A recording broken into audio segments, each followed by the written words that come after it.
What if I told you that alcohol, something as simple as a glass of wine or a pint of beer, can shape your reputation and help your career, or hurt it?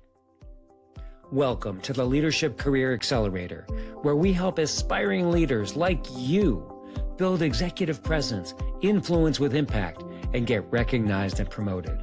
I am longtime CEO Barry Moline. My mission is to help you grow as a leader, elevate your career, and improve your life. If you enjoy learning leadership tools, hit subscribe. In return, my promise is to keep bringing you ideas that make you a better leader. Today, we're talking about drinking at work events, dinners, conferences, happy hours, and client meetings. I'll show you how to handle alcohol with confidence, protect your professional image, and still enjoy yourself, even if you're not drinking at all. Before we get into some guidelines, let's start with the bigger idea. This isn't really about alcohol. It's about judgment. It's about how you show up when the setting feels social, but the stakes are still professional. Let's first talk about why work drinking matters. We're not talking about drinking at work. We're talking about drinking associated with work. Well, first of all, at work events, you are never completely off duty. People watch how you show up. They remember how you behave. They notice what you say, what you do, and yes, how much you drink. Even if everyone else is laughing and having fun, your behavior still becomes part of your professional brand. You don't need to be fearful. You just need to be intentional. A single moment of overdrinking can undo years of credibility, and managing yourself well makes you stand out as mature, thoughtful, and leadership ready. So that's the foundation. Work events may feel casual, but your reputation is still in the room alongside you. Now let's move from the big picture to some practical ideas. These are the guidelines that help you enjoy an event without putting your credibility at risk. These are my strategies for drinking at work events. These are the things that no one tells you, but everyone expects you to know. Strategy number 1, 1 drink, 2 max. 1 drink keeps you relaxed but composed. 2 is only appropriate when you truly trust the environment.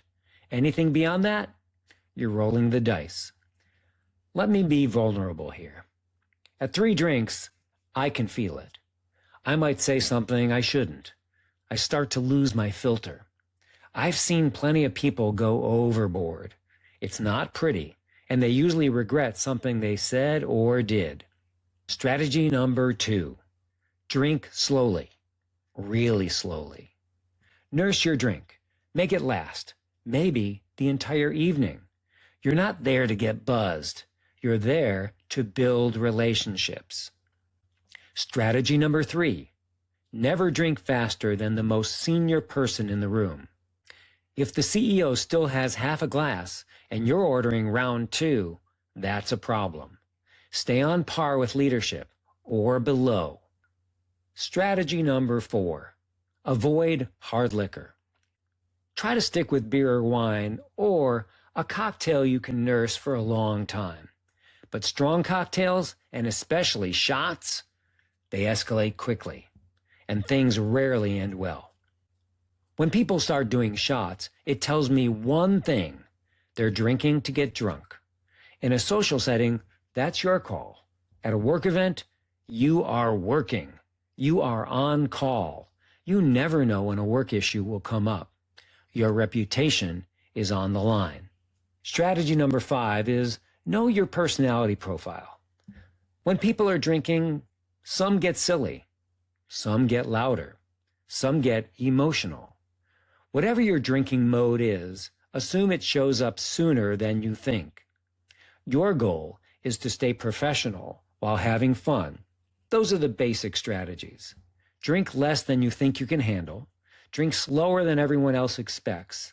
Stay clear, stay composed, and know yourself. Now let's bring this into one of the most common settings, drinking with coworkers.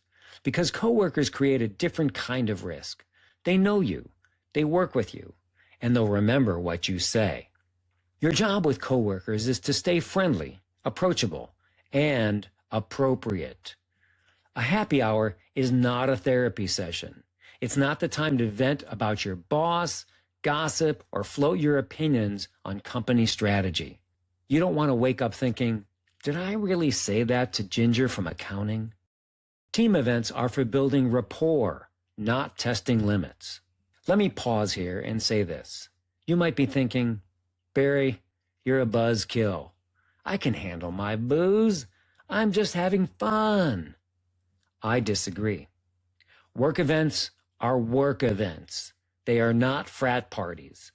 They test your leadership skills. Yes, you can have fun, but in this game, you need to stay in bounds. So that's the coworker side. The goal is simple. Be friendly, be relaxed, but don't confuse a work happy hour with a private night out with your closest friends. Okay, let's raise the stakes. From drinking with coworkers to drinking with clients. This is different. When clients are involved, you're not just representing yourself. You are representing your company. How you handle alcohol in front of clients signals whether you're reliable, trustworthy, and someone leadership can put in front of important relationships. Here are 3 guidelines. Number 1 is mirror the client, but stay one level below. If they order a drink, that's fine for you to have one. You don't need a refill every time they get a new one. Guideline number 2, never try to impress clients by drinking. That may have worked in the Madman Don Draper era. It doesn't work today. Professionalism works. That's your standard. Guideline number 3 is to protect clarity at all costs. With clients, you want to remember conversations, commitments, and opportunities. Alcohol blurs details, and details matter in business relationships. Pick up intel. Get information you can use in a future deal. To do that, you need to stay clear-headed. When in doubt, drink less and listen more. With clients, the standard gets even higher. Stay one level below. Don't perform. Don't try to keep up. Protect your clarity. Now let's talk about the other side of this. What if you don't want to drink at all? That's not a problem. In fact, it can be a leadership advantage if you handle it with confidence. Not drinking and staying sober is more accepted now than ever. Most people don't care what's in your glass. Here's how to handle it smoothly. Hold something that looks like a drink. Sparkling water with lime, club soda in a rocks glass, a mocktail, even non-alcoholic beer. Hey, it's cool to drink liquid death. People don't judge your life's decisions. When you're holding something, people will still include you in the group. If someone asks why you're not drinking, keep it short. Pacing myself tonight. Big morning tomorrow. I'm the DD. This is perfect for me right now. You don't owe anyone an explanation, and 99.9% of people just move on. No biggie. Focus on conversation, not your glass. People remember your presence, your listening, your warmth, not whether you had a Chardonnay or a club soda. As the evening goes on and others loosen up, your calm, engaged energy becomes even more valuable. Leadership often shows up in these moments. The person who's engaged, composed, and in control. Whether you're having one drink, nursing a glass all night, or not drinking at all, the principle is the same. Stay connected, stay composed, stay in control of the impression you are making.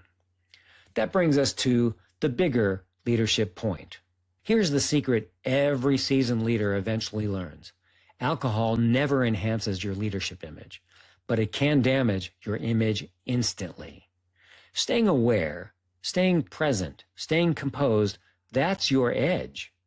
Your reputation isn't built on big speeches. It's built on dozens of small, ordinary moments, like how you show up at dinner with your team. When you handle alcohol with intention, people see reliability, maturity, and trustworthiness. That's leadership in action. Let's pull this together. We've talked about why drinking at work events affects your reputation. We've covered the basic strategies. We've talked about coworkers, clients, and how to handle a room when you're not drinking. The through line is simple. Leadership shows up in ordinary moments, not just in meetings, not just in presentations, not just when you're formally in charge. It shows up at dinner, at conferences, at happy hours, and in the small choices people make. In closing, here's one big idea from this episode. The next time you're out with coworkers or clients, remember, you're not just managing a drink. You're managing your brand. Keep it professional, stay in control, and choose behaviors that build trust, influence, and credibility. Here's to leading with clarity. If you're tired of managing drama, chasing accountability, and carrying the weight of a low-energy team, it's time for a better approach. I help leaders and organizations build stronger teams, healthier cultures, and real momentum. Together, we'll identify where your current structure is falling short and what it takes to move from conflict and stagnation to a high-performing, purpose-driven organization. I speak and train on leadership, teamwork and culture, influence and persuasion, and AI and the future of work.